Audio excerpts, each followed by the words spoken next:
April 20న విడుదల political దడదడ. ఉమ్మడి కరీంనగర్ జిల్లాలో ఒకే రోజు ముఖ్యమంత్రి మాజీ ముఖ్యమంత్రి పర్యటిస్తుండడం చర్చనీయాంశమైంది. కరీంనగర్ తూర్పున రేవంత్ రెడ్డి, పశ్చిమాన కేసీఆర్ పర్యటించనుండడంతో పొలిటికల్ హై టెన్షన్ నెలకొంది.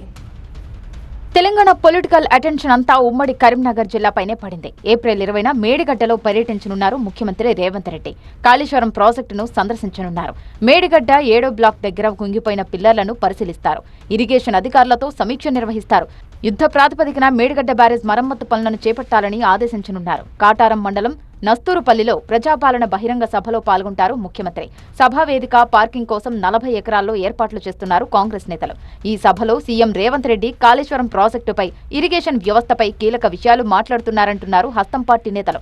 మరోవైపు అదే రోజు జగిత్యాలలో భారీ బహిరంగ సభకు ప్లాన్ చేసింది బీఆర్ఎస్.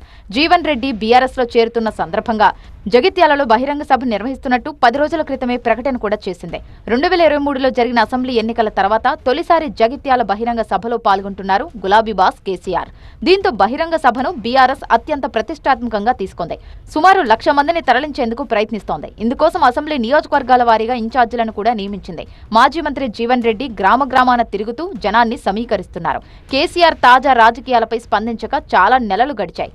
దీంతో బహిరంగ సభలో కేసీఆర్ ఏం ప్రసంగిస్తారు అన్నది ఉత్కంఠగా మారింది. ఉమ్మడి కరీంనగర్ జిల్లాలో అటు సీఎం, ఇటు మాజీ సీఎం ఒకే రోజు బహిరంగ సభల్లో పాల్గొంటుండడంతో పొలిటికల్ హీట్ అమాంతం పెరిగింది.